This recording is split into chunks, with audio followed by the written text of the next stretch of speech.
Hi everyone, कैसे हो आप सभी लोग। आई होप आप लोग अच्छे होंगे। मैं हूं राहुल जयसवाल एंड स्वागत करता हूं आप सभी का एक बार फिर हमारे यूट्यूब चैनल JR ट्यूटोरियल्स में।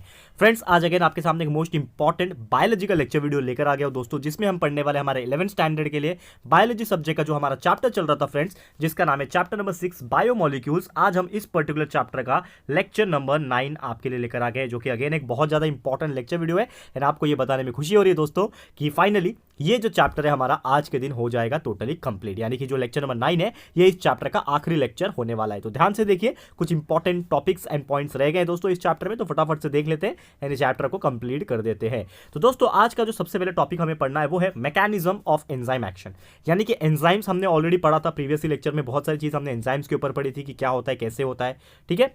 आज उसी को आगे बढ़ाते हुए जो एंजाइम्स है दोस्तों, ये किस प्रकार एक्शन करते हैं, उसके मैकेनिज्म्स क्या होते हैं, ये हम लोग डिस्कस करने वाले हैं। तो जो बेसिक मैकेनिज्म होता है कोई भी एंजाइम का, अगर हम बात करें तो basic mechanism by which enzymes catalyse the chemical reaction starts with the binding of the substrate. यानी कि इसका मतलब क्या हुआ कि जो भी हमारे मैकेनिज्म होते हैं, बेसिक मैकेनिज्म जो होता है, उसमें से एंजाइम जब कैटेलाइज करते हैं, कोई भी केमिकल रिएक्शन को कैटेलाइज करें, और वो जब केमिकल रिएक्शन स्टार्ट होता है तो सबसे पहला जो स्टेप होता है वो होता है बाइंडिंग ऑफ द सबस्ट्रेट। यानी कि सबस्ट्रेट का मतलब मैंने आपको बहुत पहले बताया था कि जिसके ऊपर एंजाइम एक्ट करता है, जिसके ऊपर एंजाइम रिएक्ट करता है, उसको हम लोग सबस्ट्रेट बोलते हैं। तो सबसे पहला प्रोसेस क्या होता है कि जब भी रिएक्शन स्टार्ट होता है तो सबस्ट्रेट जो है वो एंजाइम के साथ बाइंड होता है, यानी कि जुड़ता है उसके साथ। और ये बाइंडिंग जब होती है दोस्तों, इसी की वजह से आपका जो प्रोडक्ट है इसका फॉर्मेशन हो पाता है, ठीक है। तो the binding of the substrate to the enzyme cause the reaction, मतलब ये जो सबस्ट्रेट जो है एंजाइम के साथ जब बाइंड होता है तो इसी के वजह से आपका रिएक्शन जो है वो स्टार्ट होता है, एंड जिसके वजह से आपका जो प्रोडक्ट्स है इसका फॉर्मेशन हो पाता है। जिस प्रकार ये डायग्राम में भी मैंने आपको बताने की कोशिश की है कि यहाँ पे ये सबस्ट्रेट दिख रहा है आपको, ये सबस्ट्रेट हो गया एंड इसके साथ में ये एंजाइम है। तो जब ये सबस्ट्रेट जो है एंजाइम के साथ रिएक्ट करेगा तब जाके क्या बनेगा, हमारा एक प्रोडक्ट जो है तैयार होगा, जिसको हम लोग बोलते हैं ये आपका एंजाइम है, ये आपका सबस्ट्रेट है, और ये दोनों जब मिल जाएंगे और जहां पे हो रहा है उसको एक्टिव साइड बोलते हैं। मैंने आपको बताया भी था कि जहां पे दोनों का रिएक्शन होता है बाइंडिंग साइट, उसको हम लोग एक्टिव साइड बोलते हैं, जो कि एक तरीके से सबस्ट्रेट को और एंजाइम को बाइंड करके रखता है, बांध के रखता है। और इसी चीज को हम लोग क्या बोलते हैं, एंजाइम कॉम्प्लेक्स बोलते हैं, ठीक है ना। एंजाइम सबस्ट्रेट कॉम्प्लेक्स बोलते हैं, ये चीज आप देख सकते हो यहाँ पे, ठीक है दोस्तों। तो उम्मीद करता हूँ कि ये चीज आपको समझ में आ गया होगा, what do you mean by enzymes and इसका बेसिक मैकेनिज्म क्या होता है, ये आपको क्लियर हो गया होगा। अब आता है दोस्तों कि ये जो हमारे एंजाइम्स के सबस्ट्रेट के साथ जब रिएक्शन होता है, यानी कि मैकेनिज्म जो होता है, ये दो टाइप के हो सकते हैं, ठीक है। एक होता है लॉक एंड की मॉडल, दूसरा होता है फिट मॉडल, वो आगे हम लोग डिस्कस करेंगे। तो लॉक एंड की मॉडल क्या होता है, सबसे पहले इसकी बात करेंगे। तो लॉक एंड की मॉडल ऑब्वियसली एक होगा लॉक, दूसरा होगा की। जैसे कि अभी आपने देखा ये डायग्राम में कि यहाँ पे आपको एक एंजाइम दिख रहा है और एक सबस्ट्रेट दिख रहा है, यानी कि ये इससे जुड़ रहा है, यानी कि कहीं ना कहीं एक चाबी है, उसका एक ताला है, तो दोनों आपस में जुड़ेंगे तभी जाके वो कंप्लीट हो पाएंगे। तो सेम इसी प्रकार यहाँ पे क्या होता है कि जो भी स्पेसिफिक एक्शन होता है एंजाइम का, वो एक सिंगल सबस्ट्रेट के ऊपर होता है। और ये कैसे एक्सप्लेन हो सकता है, हमारे लॉक एंड की मॉडल जो है, हमारा लॉक एंड की एनालॉजी जो है, इसके हेल्प से हो सकता है। तो ये एनालॉजी के दौरान क्या होता है कि जो लॉक होता है उसको एंजाइम मानते हैं, यानी कि जो एंजाइम आपको दिख रहा है ये वाला ई लिखा हुआ है, E for enzyme, enzyme lock हमने माना कि एंजाइम जो है हमारा लॉक है, एंड जो की होगा, चाबी जो होगा, वो मेरे लिए सबस्ट्रेट है। यानी कि अब आप देखोगे यहाँ पे ई का जो स्ट्रक्चर यहाँ पे बनाया हुआ है, इसके अंदर ये जो ताला है मेरा, एंजाइम मेरा ताला माना हुआ है मैंने, और सबस्ट्रेट जो है इसके अंदर एंटर होगा। तो ये इसके अंदर घुसेगा तो कैसा दिखेगा, लगभग इस प्रकार दिखेगा, ठीक है। इसके अंदर जब एंटर हो जाएगा तो यहां पे आप बोल सकते हो कि whenever our enzyme and substrate bind together, whenever the lock and key is bind together, it forms enzyme substrate जो है कॉम्प्लेक्स आपको बनता हुआ दिखाई देगा। दिख रहा है आपको, ये चीज आपको नजर आ रही होगी कि ये और ये जब ज्वाइन होगा तो आपको इस तरीके का मॉडल दिखाई देगा, जो कि अगेन आप ऐसा भी दिखा सकते हो कि एंजाइम जब रिएक्ट करता है तो आपके दो अलग अलग चीज जैसे कि ग्लूकोज और फ्रुक्टोज, ये जो प्रोडक्ट्स है ये आपको बनते हुए दिखाई देंगे यहाँ पे। क्लियर है? तो उम्मीद करता हूँ कि ये चीज अब आपको क्लियर हो गया होगा, बहुत ही अच्छे से मैंने आपको समझाने की कोशिश की है। और आगे बात करेंगे नेक्स्ट, जैसे मैंने बोला कि फिट मॉडल, तो इसका नाम है इंड्यूस्ड फिट मॉडल, ठीक है। ये हमारा सेकंड टाइप का मैकेनिज्म है जो कि एंजाइम्स के बारे में बताता है। पहला लॉक एंड की मॉडल आपने देख लिया, किस प्रकार एंजाइम और प्रोडक्ट सबस्ट्रेट जो होते हैं रिएक्ट करके प्रोडक्ट बनाते हैं, एंजाइम सबस्ट्रेट कॉम्प्लेक्स बनाते हैं। उसी प्रकार यहाँ पे भी इंड्यूस्ड फिट मॉडल है, ये भी कैसे होता है ये हम लोग आपको बताने वाले हैं, ठीक है। तो ये जो मॉडल होता है, this model states that the approach of a substance induces A conformational change in enzyme, यानी कि ये मॉडल के अनुसार कि जब भी हमारा सबस्ट्रेट कोई भी एंजाइम के साथ जब रिएक्ट करेगा तो उसमें कहीं ना कहीं एक कन्फर्मेशनल चेंज जरूर से देखने मिलेगा, यानी कि कुछ कुछ ना कुछ चेंजेस आपको वहां पे देखने मिलेगा, किसके अंदर, एंजाइम के अंदर। और ये जो इंड्यूस फिट मॉडल है ये क्या बताता है कि हमारा जो एंजाइम्स है ये एक फ्लेक्सिबल स्ट्रक्चर है जिसके अंदर कोई भी एक्टिव साइट जो होता है वो कंटिन्यूली क्या करता है, रीशेप करता है अपने आप को, यानी कि चेंज करता है, उसका जो शेप है वो चेंज होता है। क्योंकि ऑलरेडी हमने फर्स्ट लाइन में आपको डेफिनेशन में बताया कि कन्फॉर्मेशनल चेंज हो रहा है, यानी कि कहीं ना कहीं इसके अंदर क्या हो रहा है, एक रीशेप होता है उसके स्ट्रक्चर्स में। और किसकी वजह से होता है, by the interaction with the substrate, यानी कि जब एंजाइम और सबस्ट्रेट जब आपस में जुड़ जाते हैं, इंट्रैक्शन होता है, तब जाके इसके अंदर रीशेप आता है, स्ट्रक्चर का रीशेप होता है और फ्लेक्सिबल स्ट्रक्चर्स की निर्माण होती है। एंड जब तक हमारा जो सबस्ट्रेट है वो कंप्लीटली तैयार नहीं होता तब तक ये चीज अपना रीशेप करता है। जैसे कि यहाँ पे आपको दिख रहा होगा कि that is enzyme plus substrate जो है यहाँ पे। उसके बाद एंजाइम और सबस्ट्रेट यहाँ पे आप देखोगे तो यहाँ पे जब प्रोडक्ट का तैयारी हो जाता है, प्रोडक्ट बन जाता है, तो आपका यहाँ पे जो स्ट्रक्चर्स है वो क्या हो गया, रीशेप कर लिया उसने, यानी कि चेंज कर लिया। तो इस प्रकार आपको यहाँ पे देखने मिलेगा। और ये जो टाइप का मॉडल है इसी को हम लोग क्या बोलते हैं, इंड्यूस्ड फिट मॉडल, यानी कि जिस हिसाब से उसको फिट होना है उसके हिसाब से अपने आप को वो तैयार कर लेता है, इंड्यूस कर लेता है। क्लियर है दोस्तों? तो उम्मीद करता हूँ कि इंड्यूस फिट मॉडल क्या होता है ये आपको समझ में आ गया होगा। ओके, आगे बात कर लेते हैं कि factors affecting the enzyme activity. अब बहुत सारे एक्टिविटीज हमने देखे, अब एंजाइम के ऊपर कौन से फैक्टर्स क्या प्रभाव डालते हैं, क्या उसका एक्टिविटी होता है, ये भी हम समझने की कोशिश करते हैं। तो सबसे पहले है that is factors affecting enzyme activity में वो है कंसंट्रेशन ऑफ सबस्ट्रेट। अब सबस्ट्रेट जो है उसमें कितना अमाउंट ऑफ लाइक कंसंट्रेशन होना चाहिए, कितना तादाद होना चाहिए। जैसे कि आपको पता है कि हर एक का एक कंसंट्रेशन होता है, ठीक है। तो सबस्ट्रेट कितना होना चाहिए वो भी डिपेंड करता है हमारे एंजाइमिक एक्टिविटी के ऊपर। जैसे कि अगर इंक्रीज हो रहा है हमारा सबस्ट्रेट कॉन्सेंट्रेशन, अगर हमारा सबस्ट्रेट कॉन्सेंट्रेशन जो है इंक्रीज हो रहा है, ग्रेजुअली बहुत तेजी से बढ़ रहा है, इंक्रीज हो रहा है, तो वेलोसिटी जो रहेगी एंजाइम एक्टिविटी की वो क्या हो जाएगी, सबस्ट्रेट लेवल के हिसाब से लिमिटेड रेंज में हो जाएगी। समझ में आ रहा है दोस्तों? तो यही हमारा पहला जो कंसंट्रेशन ऑफ सबस्ट्रेट, उम्मीद करता हूं कि ये चीज आपको क्लियर हो गया होगा। सेकंड जो है वो है एंजाइम कंसंट्रेशन। तो जब रेट होता है हमारे एंजाइम का कंसंट्रेशन कितना रहेगा उसके हिसाब से बात किया जाए तो जो रेट ऑफ एंजाइमेटिक रिएक्शन होता है ना वो डायरेक्टली प्रोपोर्शनल होता है कंसंट्रेशन ऑफ सबस्ट्रेट के।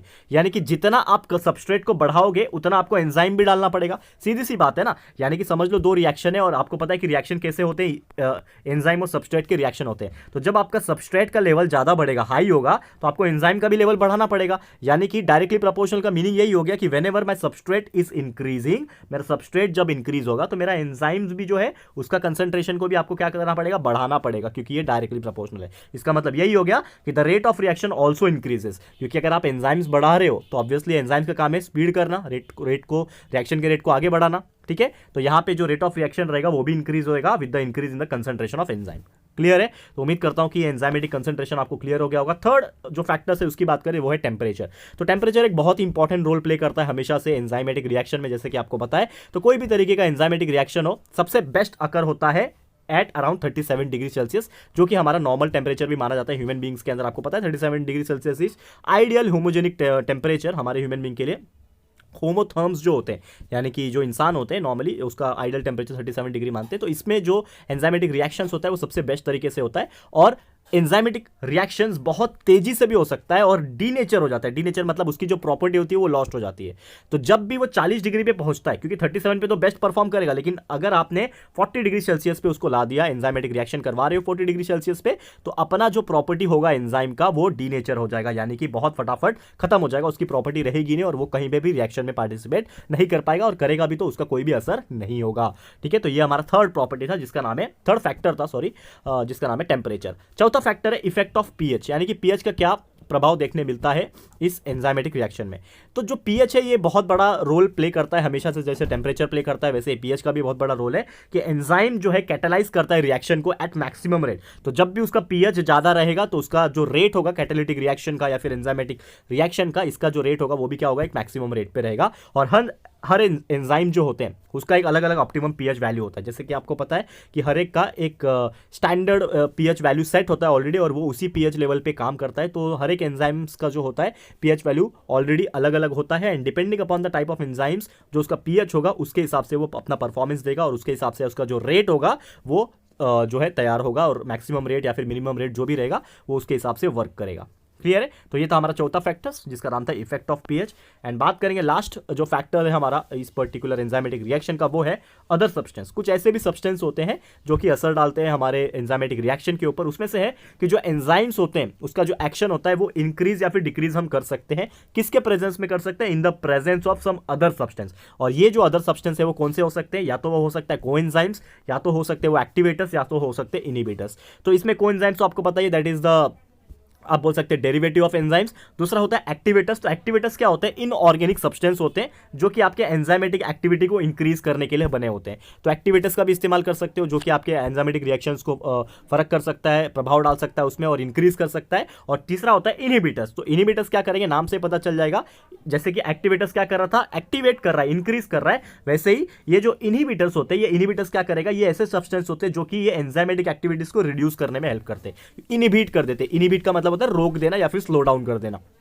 तो कहीं ना कहीं ये जो इनिबिटर होते हैं ये सब्सटेंस को क्या करते हैं? ये ऐसे सब्सटेंस होते हैं जो एंजाइमेटिक रिएक्शन में डालने के बाद एंजाइमेटिक एक्टिविटी को रिड्यूस कर देते हैं या फिर स्लो डाउन कर देते हैं। तो ये थे दोस्तों 5 फैक्टर्स हमारे जो कि एंजाइमेटिक एक्शंस या फिर रिएक्शंस को फर्क डालते थे, असर डालते थे, और उसके ऊपर बहुत सारा जो चीजें हैं वो यहाँ पे हमने डिस्कस कर लिया। ठीक है, अब बात करेंगे हमारे नेक्स्ट एंड लास्ट टॉपिक जो कि हमारा सेकेंडरी मेटाबोलिटिस। तो सेकेंडरी मेटाबोलिटिस की अगर बात करें, ये ऐसे स्मॉल ऑर्गेनिक मॉलिक्यूल्स होते हैं जो कि ऑर्गेनिज्म द्वारा प्रोड्यूस किया जाता है, जो कि हमारे लिए एसेंशियल तो नहीं होते, लेकिन अगर बात किया जाए कि ग्रोथ, डेवलपमेंट और रिप्रोडक्शन के लिए एसेंशियल नहीं है, लेकिन बहुत सारे ऐसी चीजें उसके लिए ये एसेंशियल होते हैं। जैसे कि अगर बात किया जाए कुछ बैक्टीरिया, फंगस और प्लांट्स जो होते हैं ना, ये सेकेंडरी मेटाबॉलिज्म को प्रोड्यूस करते हैं। ठीक है, और सेकेंडरी मेटाबोलिटिस जो होता है वो 3 तरीके से क्लासिफाई होता है मेनली। अगर बात किया जाए टर्पीन्स, फिनोलिक्स और नाइट्रोजन कंटेनिंग कंपाउंड। तो टर्पिन का मतलब होता है जैसे कि कुछ मेलवॉनिक एसिड होता है, ठीक है, मेवलॉनिक एसिड, सॉरी, ठीक है ना, प्रोनाउंसिएशन थोड़ा सा आप ठीक से करो, मेवलॉनिक एसिड है। ठीक है, तो ये जो मेवलॉनिक एसिड है ये किससे बनता है? Normally decompose mainly of carbon and hydrogen, तो उसको टर्पीन्स कहा जाता है। वैसे फिनोलिक्स की बात करें जो कि एक सिंपल शुगर होता है, it containing the benzene ring.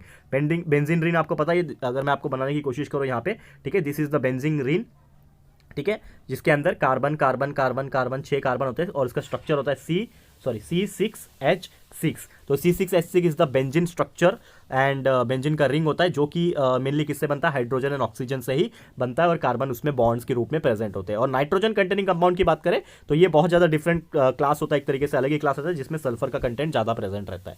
ठीक है दोस्तों, तो उम्मीद करता हूँ कि ये चीज़ आपको क्लियर हो गया होगा। एंड इसी के साथ हम लोग बोल सकते हैं ये जो टॉपिक हमारा खत्म हुआ है, उम्मीद करता हूँ ये चीज़ आपको क्लियर हो गया होगा। इसी के साथ हमारा ये जो चैप्टर है दोस्तों बहुत दिनों से जो चल रहा है दोस्तों, ये होता है आज फाइनली कंप्लीट। तो क्लियर है दोस्तों, तो thank you so much for watching this video and उम्मीद करता हूँ कि ये पूरा का पूरा चैप्टर एंड ये वीडियो आपको बहुत ही अच्छे से समझ में आ गया होगा। जल्द मिलेंगे आपके सामने अगले नए लेक्चर में जिसमें आपके सामने एक न्यू बेहतरीन फ्रेश चैप्टर की शुरुआत करेंगे दोस्तों, और भी बहुत सारी चीज हम लोग आपको कराएंगे। ठीक है, तो आज के लिए इतना ही। ये वीडियो आपको कैसा लगा है दोस्तों, ये चैप्टर आपको कैसा लगा है, प्लीज हमें कमेंट करके बताइएगा, अपनी राय और सजेशन जरूर से दीजिएगा दोस्तों। और अगर आपको ये वीडियो पसंद आया, यूजफुल लगा है फ्रेंड्स, तो प्लीज वीडियो को लाइक कीजिएगा, शेयर कीजिएगा अपने सारे फ्रेंड्स लोग के साथ, फटाफट से शेयर कर देना। एंड अगर आपने अभी तक इस चैनल को सब्सक्राइब नहीं किया है तो फटाफट से हमारे इस चैनल को भी सब्सक्राइब कर देना, साथ में बेल आइकन को प्रेस कर देना, ताकि जब भी हम लोग वीडियो लेकर आएंगे आप लोग को नोटिफिकेशन मिलती रहेगी। ठीक है फ्रेंड्स, तो मिलते हैं हमारे अगले वीडियो में। यह वीडियो देखने के लिए thank you and good bye.